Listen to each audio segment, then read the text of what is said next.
అందరికీ నమస్కారం. నేను శిరీష. సిరివెన్నెల హోమ్ వరల్డ్‌కి స్వాగతం. అందరూ ఎలా ఉన్నారు? బాగున్నారు అనుకుంటున్నాను. నేను కూడా చాలా బాగున్నాను. ఈరోజు నిన్న పెట్టిన క్యాప్షన్‌కి ఈరోజు పర్ఫెక్ట్ అని అంటారు మీరు. అదే నిన్న వంటలక్క 2.0 అని పెట్టి సరదాగా ఒక వీడియో పోస్ట్ చేశాను కదా! ఈరోజు వీడియో చూసాక మీరు నాకు ఆ బిరుదు ఇచ్చేస్తారు ఖచ్చితంగాను. అలా ఉంటాయి ఈరోజు వీడియోలో రెసిపీస్. మామూలుగా శుక్రవారం అనగానే ఎంతో ప్రత్యేకంగా ఉంటుంది. ముగ్గు ప్రత్యేకంగా పెట్టడానికి చూస్తాను. పూజ కూడా అలాగే చేసుకుంటాను. రాబోయేది మనకి ఇంకా సంక్రాంతి పండుగలు. సంక్రాంతి అనగానే పిండి వంటలు మనం అంటే నైవేద్యాలు కూడా పెట్టుకుంటూ ఉంటారు కదా. సో ఎవరైనా అంటే ఇప్పుడు కొత్తగా చేస్తున్న వాళ్ళకైనా లేకపోతే ఎప్పుడు చేసే రొటీన్లో కాకుండా కొత్తగా బూర్లు పులిహార అంటే ఎప్పుడూ మనం ఎప్పుడైనా చేసుకోవాలనిపించినప్పుడు రొటీన్గా కాకుండా భిన్నంగా ఉండేటట్టుగా ఈరోజు వీడియోలో నేను చేసి మీకు కూడా షేర్ చేద్దాం అనుకుంటున్నాను. అంటే ఈరోజు పూజకి నైవేద్యానికని చేశాను అనమాట.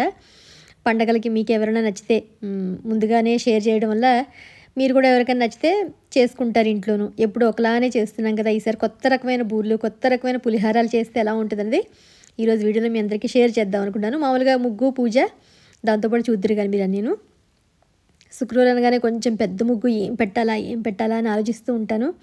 కానీ ముగ్గు పెట్టాలి అంటే చాలా ఓపిక కావాలి.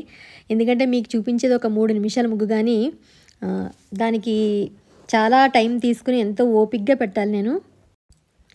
ఎందుకంటే నాకు ఇష్టమైంది మీరందరూ కూడా ముగ్గుల్ని ఇష్టపడతారని నేను శుక్రవారం మాత్రం ఓపిక తెచ్చుకొని, ఎందుకంటే నాకు టిఫిన్ తినడానికి కూడా టైం ఉండదు, ఇంకా లంచే అవుతుంది. ఎందుకంటే ముగ్గు పెట్టుకుని పూజ చేసుకుని పూజకి అన్నీ అలంకరణ చేసి వీడియో కోసం అలా అన్నీ చేసుకుని చాలా టైం పడుతుంది నాకు. ఎందుకంటే మీరందరూ ముగ్గుని ఆదరిస్తారు, ముగ్గుని ఇష్టపడతారు అని చెప్పని పెద్దగా ఉండాలి, ప్రత్యేకంగా ఉండాలి అని చెప్పని. ఎందుకంటే చిన్న చిన్న డాట్స్ పెట్టి వాటిని చేతితోటి ఇలా అనడానికే చాలా టైం పడుతుంది. ఎంతో ఓపిక కూడా కావాలి. ఆ ఇష్టం నాకు కష్టం అనిపించినా ఇష్టంగా నేను ముగ్గులు పెడుతూ ఉంటాను. దానివల్ల అందుకనే మీరు ఒక చిన్న లైక్ కానీ ఏదైనా చెప్తే చాలా సంతోషంగా అనిపిస్తుంది నాకు. ఎందుకంటే మామూలుగా ముగ్గులు వీడియోలు తీసేవాళ్ళు ముగ్గు మాత్రమే పెడతారు. జనరల్గా వ్లాగ్ ఏంటంటే ఏదో ఒక అక్కడున్న పనిలో ఏదో చూపించేస్తూ ఉంటాం మనం అంతే జనరల్గాను. కానీ ఒకటే వ్లాగ్లో ముగ్గు పూజ రెసిపీస్ కానీ పాట కానీ ఇంకా అన్నీ ఎక్కువ షేర్ చేస్తాను. స్టఫ్ ఎక్కువ ఉంటుంది కానీ అంత మంచిగా రిసీవ్ ఒక్కొక్కసారి ఉండట్లేదా అని అనిపిస్తుంది. కానీ లేదు, నచ్చిన వాళ్ళు నన్ను చూసి దీనికోసమే సబ్స్క్రైబ్ చేసుకుని వస్తున్నారు కదా అని చెప్పని కష్టమైనా కూడా నేను ఇష్టంగా చేస్తున్నాను. ఎందుకంటే మీ అందరూ ఎంతోమంది కామెంట్ సెక్షన్లో తెలుపుతూ ఉంటారు నాకు ఇలా చాలా బాగుంటుందని. వాళ్ళందరి కోసం నేను ఇలాగే వీడియోస్ పెడతాను. నా ట్రెడిషనల్ స్టైల్ ఆఫ్ వీడియోస్ ఇలాగే ఉంటాయి. సో వాటిని మీరు అందరూ ఆదరిస్తారని అనుకుంటున్నాను నేను. సో అలాగే చెప్పాను కదా, ముగ్గుతో పాటు ఈరోజు చక్కగా కామాక్షి అమ్మవారిని పూజది చేసుకున్నాను, మంచిగా పెట్టుకున్నాను.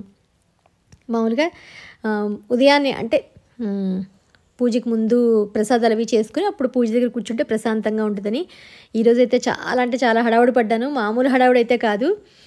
చెప్పానుగా అంటే ముందు ఒక రెసిపీ చేద్దామని అనుకున్నాను, రేపు ఒకటి పెడదామని అనుకున్నాను. లేదు ఇంకా ఎల్లుండే కదా పండగ, సండేనే కదా, అందుకని బూర్లు పులిహార. ఎప్పుడు చేసే బూర్లు అంటేనే కొంతమంది భయపడతారు, అమ్మో చీదేస్తాయి, నూనెంతా చీదేస్తుంది, లేకపోతే చాలా కష్టం, నూనెలో దేవినివి అంటే కొంతమంది ఇష్టపడరు కూడాను. అలా కాకుండా చాలా సింపుల్గా ఎవరైనా చేసుకోవచ్చు. కొత్తగా ఇప్పుడు నేర్చుకుంటున్న వంటలు నైవేద్యాలు పెట్టాలనుకున్న వాళ్ళకైతే ఇది ఒక సింపుల్ అని చెప్పచ్చు. మీరు దేంతో చేసుకుందాం అనుకుంటున్నారో ఆ గ్లాస్తో పెసరపప్పు అంటే ఎంత సైజు కావాలి మనకి, ఎన్ని బూర్లు కావాలని చూసుకుని నేనైతే చక్కగా ముగ్గులు పెట్టేసుకుని గట్టంతా శుభ్రం చేసేసుకున్నాను. నేను ఒక బుల్లి గ్లాసులు మాత్రం చేసి చూపిస్తున్నాను ఈ రోజున. నేను ఒక బుల్లి గ్లాస్ తీసుకుని కుక్కర్లో వేసి కొంచెం ఆయిల్, పొంగకుండా ఒక స్పూన్ వేస్తే పొంగకుండా ఉంటుంది, అదొక టిప్పు. అది కుక్కర్ పెట్టేసుకున్నాను. ఒక 3 లేదా 4 విజిల్స్ మంచిగా ఉడికిపోవాలి. మరీ మెత్తగా కాకుండా బద్దలాగా ఉడికేటట్టుగా చేసుకోవాలి. అందులో ఎక్కువ విజిల్స్ వద్దు. ఏదైతే ఒక గ్లాసు నేను శనగపప్పు తీసుకున్నానో అదే గ్లాస్తో ఒక గ్లాసు, అంటే ఇది బెల్లం నేను మరీ మెత్తగా కొట్టాలి అంత టైం లేదు కదా అని చెప్పని 1.5 గ్లాసు డైరెక్ట్గా వేసేసాను నేను. ఎందుకంటే కొడితే ఒక గ్లాస్ అవుతుంది మెత్తగా పేస్ట్ మనం దంచితేను. అలాగే ఒక గ్లాసు నీళ్ళు కూడా పోసి దాన్ని పాకం మెల్లగా మనం ఉడికించుకుంటూ ఉంటే లోపల కుక్కర్ విజిల్స్ వచ్చేసి చల్లారిపోతుంది కూడా మనకి. సో విజిల్ వచ్చిన తర్వాత తీసి చూస్తే మనకి ఇలా మరీ మెత్తగా కాకుండా చక్కగా పొడి ఆడుతున్నట్టుగా పప్పు ఉడికించుకోవాలి. ఇక్కడే మనం పర్ఫెక్ట్గా ఉడికించుకునేది ఇక్కడే. దీన్ని బట్టే మిగతా ప్రాసెస్ అంతా ఉంటుంది. అందుకని మ్యాక్సిమం 3 అంతే, అంతకన్నా ఎక్కువ అక్కర్లేదు. చల్లారిన తర్వాత అప్పుడు మిక్సీ జార్లోకి వేసేసుకుని మనం దీన్ని మెత్తగా మిక్సీ చేసేసుకోవాలి. అంటే అది కూడా నీళ్ళంతా వార్చేసి తీసుకున్నాం కాబట్టి ఇంకా అసలు మనకి తడి లేకుండా ఉంటుంది. చక్కగా మంచిగా మిక్సీ చేసేసుకుని మనం ముద్దను రెడీ చేసేసుకోవాలి వితౌట్ వాటర్. అసలు ఒక్క డ్రాప్ కూడా వాటర్ పోయిన అవసరం లేదు మనకి. ఇక్కడే మీరు యాలకులు కూడా వేసేసుకుని మిక్సీ చేసేసుకోవచ్చు, లేదంటే మనం బెల్లం పాకంలో కూడా యాలకులు వేసుకోవచ్చు, ఎలా అయినా పర్వాలేదు, మన ఇష్టం. ఇది కొంచెం నేను చల్లారి పెడుతున్నాను, తొందరగా చల్లారాక అప్పుడు మిక్సీ చేయొచ్చు అని చెప్పని.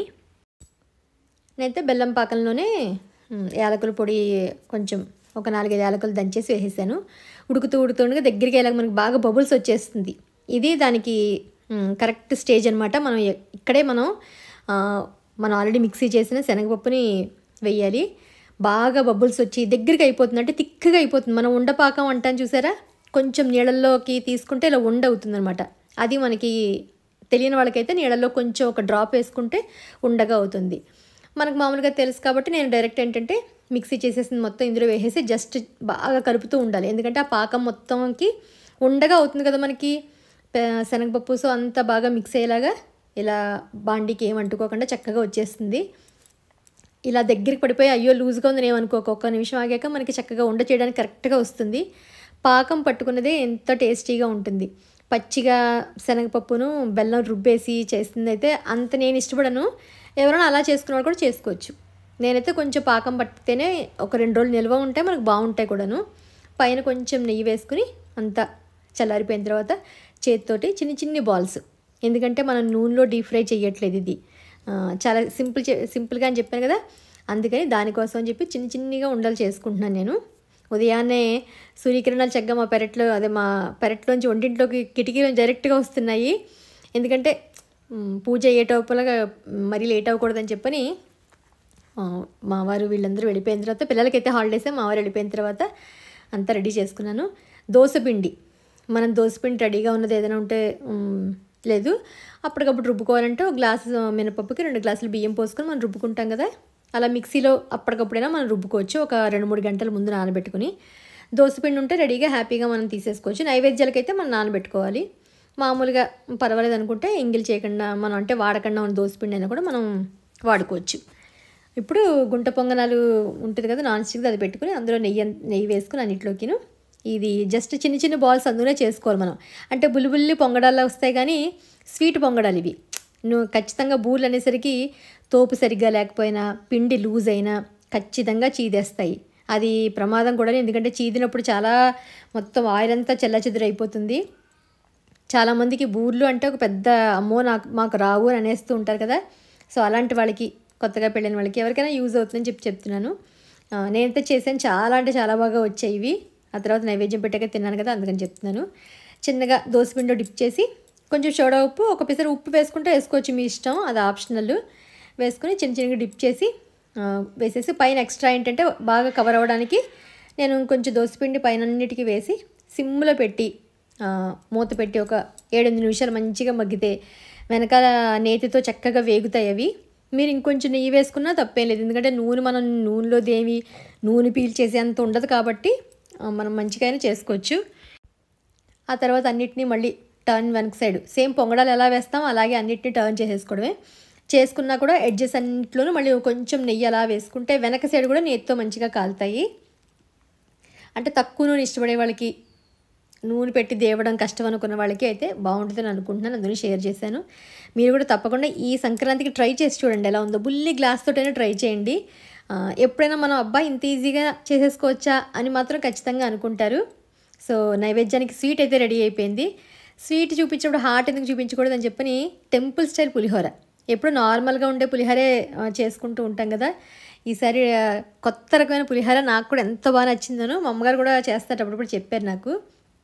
స్టవ్ వెలిగించి బాండి పెట్టుకుని ఏమీ ఆయిల్ అవసరం లేదు, వితౌట్ ఆయిలే ఒక 2 స్పూన్లు శనగపప్పు, 2 స్పూన్లు మినప్పప్పు, కొంచెం మెంతులు, అలాగే కొంచెం జీలకర్ర, మిరియాలు, మామూలుగా మిరియాలు, నువ్వులు కూడా వేసుకోవాలనుకుంటే నువ్వులు కూడా వేసుకోవచ్చు కొంతమంది, అలాగే కొన్ని ఎండుమిరపకాయలు, కారానికి తగ్గట్టు ఎండుమిరపకాయలు, ఇంగువ, కరివేపాకు, చింతపండు. మెయిన్ ఇంగ్రీడియంట్స్ ఇవే. మనం పులిహోరకి ఏదైతే వాడతాం అవే. ఎప్పుడు ఏంటంటే మనం పాకం పట్టి చేసుకుంటూ ఉంటాం, పాకం ఉడకబెట్టి అప్పుడు చేసుకుంటాం, అది రెగ్యులర్గా అందరూ చేసుకునేది. ఇది పొడితో చేసుకునే పులిహోర, అంటే మనం పొడిలా ఆడుకుని పొడి కలుపుకుంటాం అనమాట అన్నంలోను. అలాంటిది ఎంత టేస్టీగా ఉందంటే మీకు ఒక కొత్త రెసిపీ అన్నట్టుగా అనిపిస్తుంది. మీరు ఎవరైనా ఇంతకుముందు ట్రై చేసి ఉంటే కనుక మీకు ఐడియా ఉండొచ్చు. చింతపండు కూడా అన్నీ ఓన్లీ వితౌట్ ఆయిల్ బాండిలో చక్కగా మంచిగా పప్పులవి వేగి మంచి వాసన వచ్చేందుకన్నట్టుగా వేయించుకోవచ్చు. నా దగ్గర నువ్వులు లేవని నేను నువ్వులు వేయలేదంతే. వేసుకుంటే నువ్వులు కూడా చాలా బాగుంటుంది. చక్కగా అన్నీ వేగిపోయిన తర్వాత మిక్సీ జార్లోకి వేసేసి మెత్తగా పొడి కిందనమాట. యాక్చువల్గా అంటే మనకి అసలు తడి లేకుండా ఉంటుంది కాబట్టి రోస్టెడ్గా అయిపోయింది మంచిగాను. అయిపోయిన తర్వాత పొడంతా మనం ఎక్కడైనా ఒక గాజు సీసాలో పెట్టుకుని ఫ్రిడ్జ్లో పెట్టుకుంటే ఎప్పుడైనా మార్నింగ్ బ్రేక్ఫాస్ట్కి లేకపోతే పిల్లలు స్కూల్కి వెళ్ళినప్పటికి మనం పులిహోర కలుపుతూ ఉంటాం కదా, ఇలా టక్కున ఒక 2 స్పూన్లు పొడి వేసేసి కలిపేయచ్చు. చింతపండు నానాలి, నిమ్మకాయ పిండాలి, ఇంకా టెన్షన్స్ ఏమీ లేవు. అదే బాండీ పెట్టుకుని అందులోనే ఇంకొక 2-3 టేబుల్ స్పూన్ నూనె అది వేసుకుని పైన పోపు ఉంటుంది కదా మనకి, శనగపప్పు, మినపప్పు, ఆవాలు, అలాగే వేరుశెనగ గుళ్ళు, పచ్చిమిరపకాయలు, ఎండుమిరపకాయలు, ఇంగువ, అవన్నీ మనం పై పోపు ఎలాగో వేసుకుంటాం కదా, అవన్నీ కూడా ఒకసారి వేయించుకొని చక్కగా వేగిన తర్వాత కొంచెం కరివేపాకు, పచ్చిమిర్చి అవి కూడా వేసేసుకుని మనం రైస్ ఆల్రెడీ ఉడకబెట్టుకుని ఉంటుంది కదా, లేకపోతే లెఫ్ట్ ఓవర్ రైస్ కూడా ఉంటుంది మన దగ్గర ఎప్పుడైనా, ప్రసాదానికి కాకుండా విడిగా అన్నప్పుడు చెప్తున్నాను. ఇంగు కూడా వేసుకున్నాక రైస్ అంతా తీసుకొచ్చి మనం అందులో వేసేసుకుని ఎంత రైస్ ఉందో అంతకు తగ్గట్టుగా చూసుకొని 1 స్పూనా 1.5 స్పూనా అన్నది చూసుకుని పొడి మనం వేసుకోవడం అంతే. సింపుల్గా అప్పటికప్పుడు అయిపోతుంది, వెరవెరలాడుతూ వస్తుంది. మీకు కొత్త టేస్ట్ మాత్రం ఖచ్చితంగా నోటికి తగులుతుందని మాత్రం నేను గ్యారంటీ చెప్పగలను. మా అమ్మాయి అందరూ ఇంట్లో తిన్నాం కాబట్టి చాలా బాగుందని చెప్పారనమాట. నేను జస్ట్ 1.5 స్పూన్ వేస్తున్నాను అంతే, ఈ రైస్కి సరిపోతుందని. అలాగే పైన కొంచెం పసుపు, కొంచెం షుగరు, అలాగే సాల్ట్, అంటే అన్నీ మనకు తగ్గట్టుగా చూసుకుని ఉప్పు, పసుపు, కొంచెం బెల్లం కానీ పంచదార కానీ వేసుకుంటే ఆ పులుపుకి కారానికి కరెక్ట్గా ఉంటుంది అంతేను. మంచిగా కలిపేసుకుని రెడీ చేసేసుకుంటే చాలు. టెంపుల్ స్టైల్ పులిహోర. మామూలుగా మనకి తమిళనాడు సైడ్ అలాగా పులిహోర కొంచెం ఈ కలర్లో కనిపిస్తుంది టెక్స్చర్ మనకి, అలా అయితే ఉంటుంది ఖచ్చితంగాను. స్వీటు హాట్ అయితే రెడీ అయిపోయాయి రెండును. సర్దేశాను మంచిగా ప్లేట్లోను. ఇంకా పూజకి రెడీ అవుతున్నాను. అప్పటికే 10 అయిపోయింది. సో ఎంత హడావిడిగా చేసినా హడావిడిగా అయింది. మళ్ళీ నాకు 11కి మ్యూజిక్ క్లాస్ ఉందనమాట. అందుకని ఇవాళంతా హరీబరీగా ఉంది ఫుల్ అంతాను. సో నెక్స్ట్ పూజది కామాక్షి దీపం అన్నీ చక్కగా అలంకరణ చేసుకుని పంచదీపారాధన పెట్టుకుని పూజ చేసుకున్నాను. ఇప్పుడు మీరు పూజ అవి చూస్తూ, అంటే నైవేద్యం మామూలుగా ఇంకా లాస్ట్ నుండి చూపించాను, ఇంకేం పెద్ద ప్రత్యేకమైన పూజ కాదు కదా అని చెప్పని. సో ఈ లోపల ఒక పాట విందురు కానీ. అంబరాజరాజేశ్వరి జగన్మోహిని, అంబరాజరాజేశ్వరి జగన్మోహిని, జగదంబే మంగళకారిణి, జగదంబే మంగళహారతి,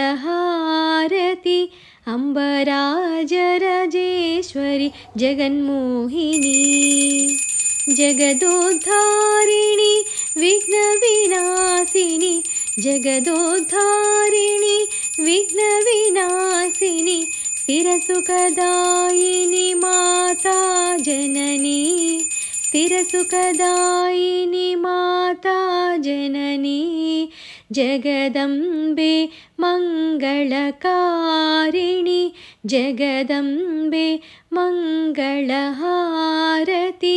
అంబరాజరాజేశ్వరి జగన్మోహిని, అఖిలాండేశ్వరి అంబ పరమేశ్వరి, అఖిలాండేశ్వరి అంబ పరమేశ్వరి, శ్రీభువనేశ్వరి మాతా జనని, శ్రీభువనేశ్వరి మాతా జనని, జగదంబే మంగళకారిణి, జగదంబే మంగళహారతి,